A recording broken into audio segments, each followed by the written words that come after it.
Good morning. We'd like to get everybody seated as soon as we can.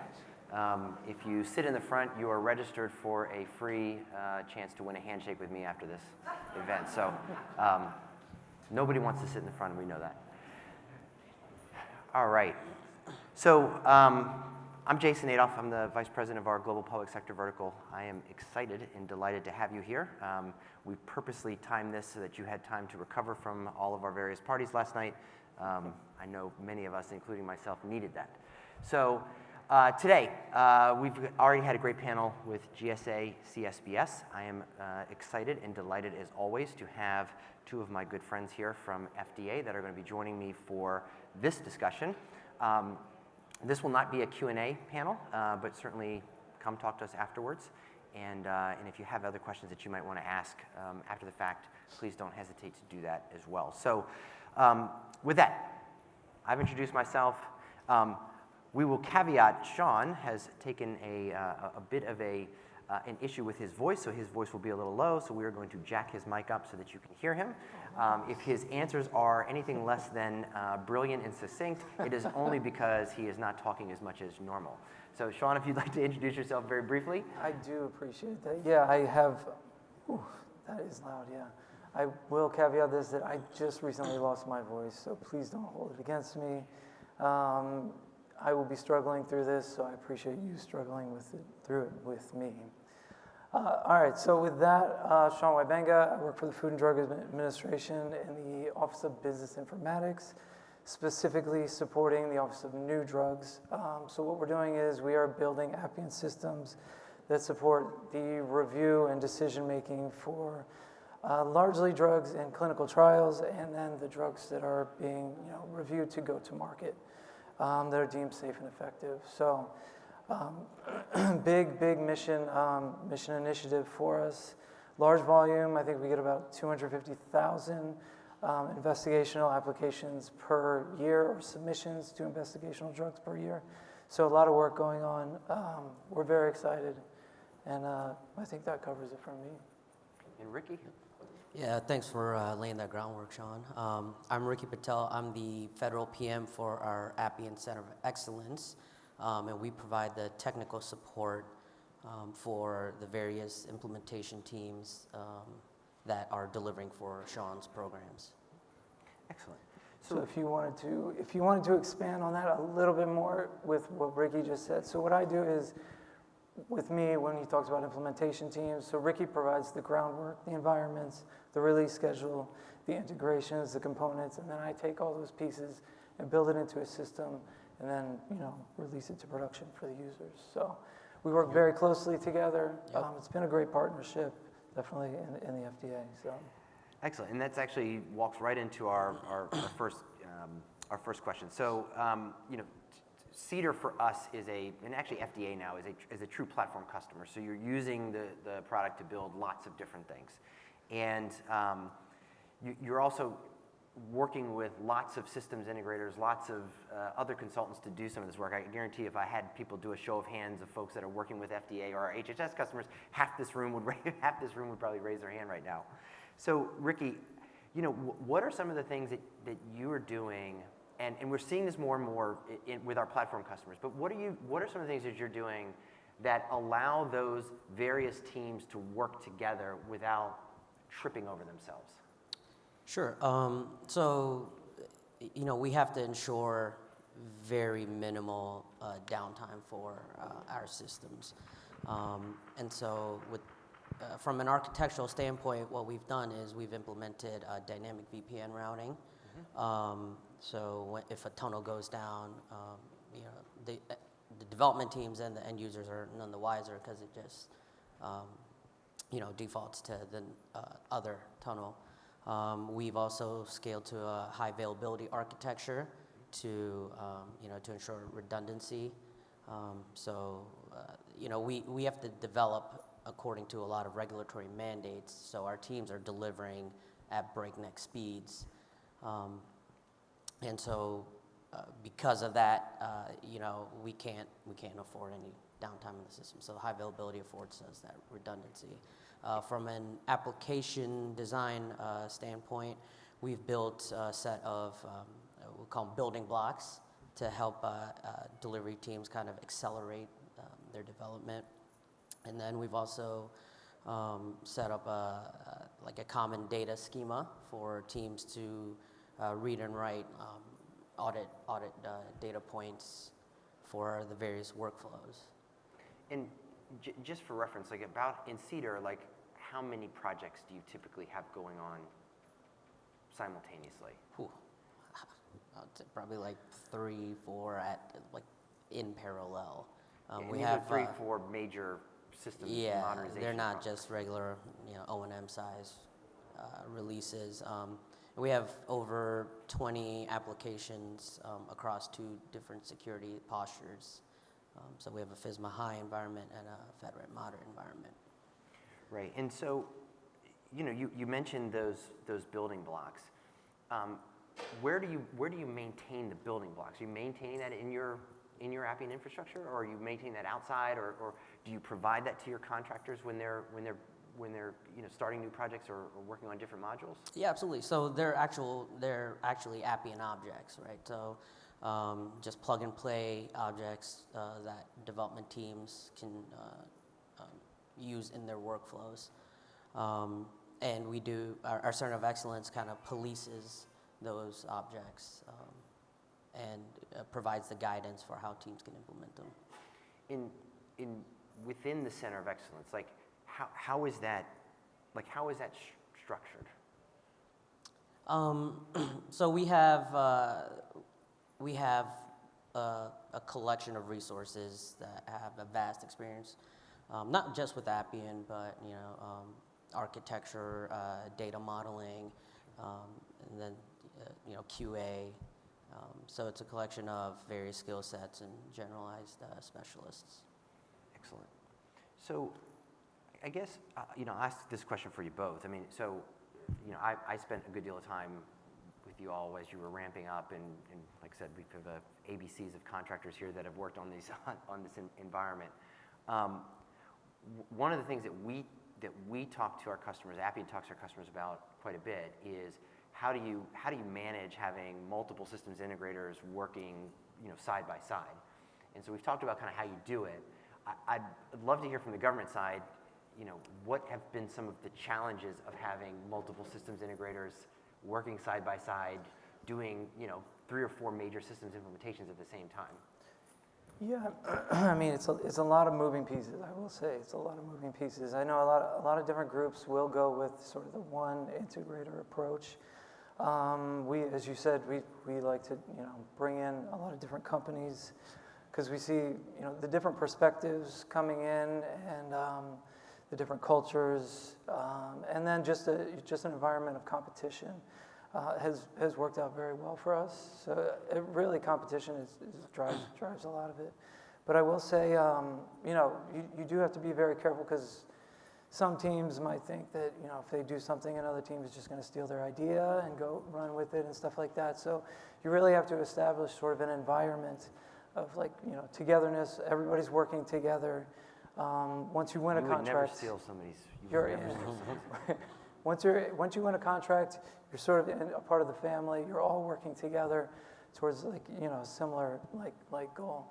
And so when you establish that, then the competitiveness, it turns into productivity really. So but it takes it doesn't come with no challenges though, definitely. Have you seen some of those challenges manifest themselves in contracts?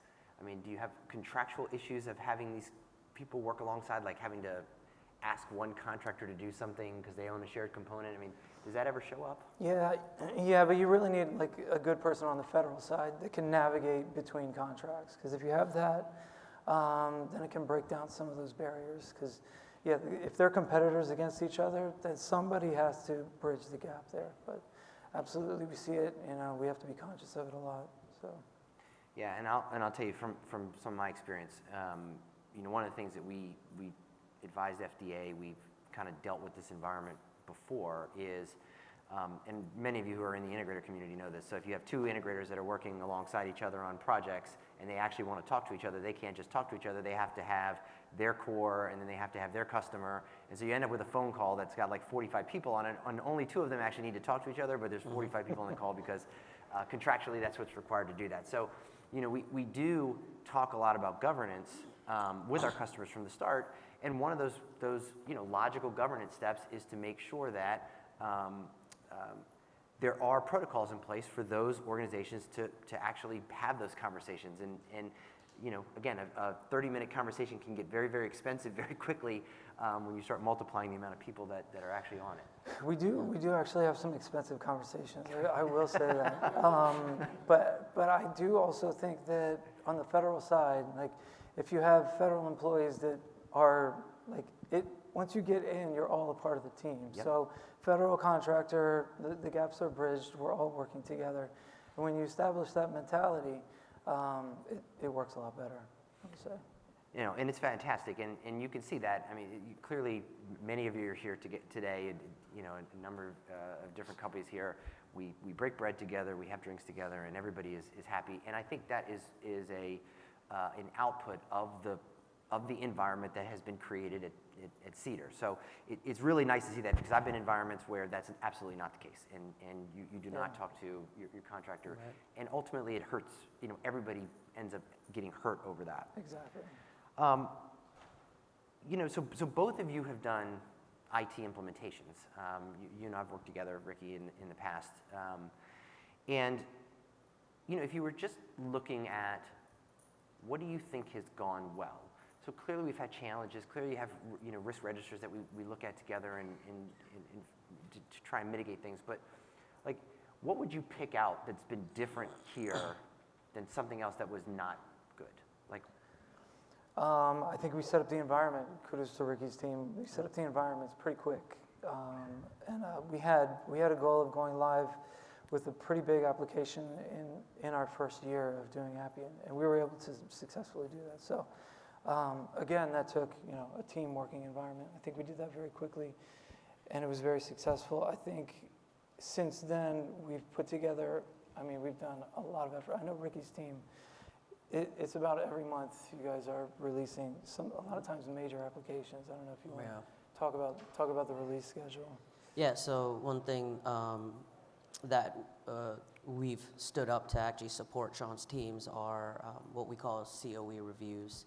They're essentially like stage gates through the entire development lifecycle, where we make sure that teams are following, you know, the architectural best practices and best practices for UI, UX designs and data model reviews, and then all this happens prior to our ORR, which is kind of like our sign off for go live. So we've been able to get all the various delivery teams, the various contractors on this cadence where we can ensure a standard deployment process. When you do these reviews, is it the same FDA team that is doing the reviews regardless of what project it is? Yes. Mm-hmm. And who's ultimately your sign-off? It's essentially our leadership team with the support of like me and Sean. They are them and our PMO team kind of give the green light for implementations to go live. And so I know, you know, we always like to talk about, you know, what you're doing. So we talked about the investigation of new drugs and some of those processes. What are some of the other major initiatives that are happening, you know, back at home while you're here? What are some of those other projects that you're getting close to live or going live or are live? You want me to jump in? Yeah. So I don't know if you've heard that emergency use authorization has gotten a little bit of traction with the COVID vaccine. So we of minor had very importance. minor thing. So we had very few emergency use authorizations coming in the door before the COVID vaccine. Now we get loads and loads of them. So we're getting ready to release both a portal and Appian solution for emergency use. And we have, I don't know, drug shortages. GDUFA coming up. All the user fees are getting ready to get renegotiated by the end of this fiscal year. So then a lot of different things change. So we're going to be, tweaking things and adding things to the current system. So ton of stuff going on. And then the biggest thing is trying to get, marketing applications is like the pinnacle for us. It's like that FDA stamp of you're approved to bring the drug to market. So right now in June, a piece of that is going to be going into Appian, and we're really excited to sort of build off of that and expand. So that'll be like complete flagship system for Appian. Very interesting. Yeah. Okay, cool. So this is one that's more out of my curiosity, and I think we see this over time. And it is not all organizations. Your organization tends to be more involved, the business side tends to be more involved in UAT and in builds than some of our customers. But have you found that over time, your business users have become more educated on the design process and therefore more helpful in asking for what they want? Yeah, well, they definitely have come away since we first started out, I will say that. I think a lot of times they ask for a little bit more than you might like, but they're very savvy with the system. Obviously, they're using it on a daily basis, so they know the ins and outs of it. They know what to ask for. I think really the big change was before Appian, we were still trying to figure out our agile, project management style. And a big concern for us was, will the business or the end users sort of appreciate that and buy in? Because it's a lot of back and forth early on, but it makes it a lot quicker and gives you a lot more feedback. So that's what we were worried about. I think, especially after, using a system for a while, they've jumped right in. And they've actually, embraced the agile model a lot more than we, really expected. So that's been a big bonus for us. And we're actually considering giving the end users like early access to some of these applications in our lower environments, so they can, so we can elicit some quicker feedback before actually deploying. And that would be different than UAT? Like you actually have them doing some. Yeah, so UAT is a little bit more controlled. Sure. They have scripts, but this is essentially free for all access. Go play with the application. There's some overhead of having to stage data for them, but yeah, they can just use the system as they would, as if it were live. So they, and then they can give us feedback before actually going through the full process. Yeah, that's interesting. I mean, we get a lot of requests. We get a lot of requests for play prototypes. So build something, yeah. Let somebody play, and then maybe they go to RFP or something like that. But typically the requests we get, like what you're doing, we don't. I haven't usually seen that until tester training. Into a tester training environment. Right. Definitely interesting to see. If you give it to them way in the lower environments before it is, I guess, test ready, to see what kind of feedback that you get. Yeah, it's a little bit, they want access earlier. It's a little bit scary because we're like, I do not want them to see any defect in the Right. system because it loses confidence. But if they do, interact with the screens and stuff like that, say, hey, this question doesn't make sense or something, or fine tuning and stuff like that, I think it'll translate better. Yeah, I mean, I think it's a little bit of risk and reward, right? So it's, Yeah. if you set the expectation appropriately that you're playing with a beta, Right. I think your users over time will get more conditioned to being able to be comfortable with that. But, the feedback you could get very early on is probably worth it rather than waiting till UAT when you kind of say this is baked and test it. Yeah, and it's hard to take it all in at UAT all at once when we do it. So maybe if you gradually work them in there, we can get that feedback, and then it'll be, a more solid system by the time we get to production, and we're not making all those changes at UAT. Right.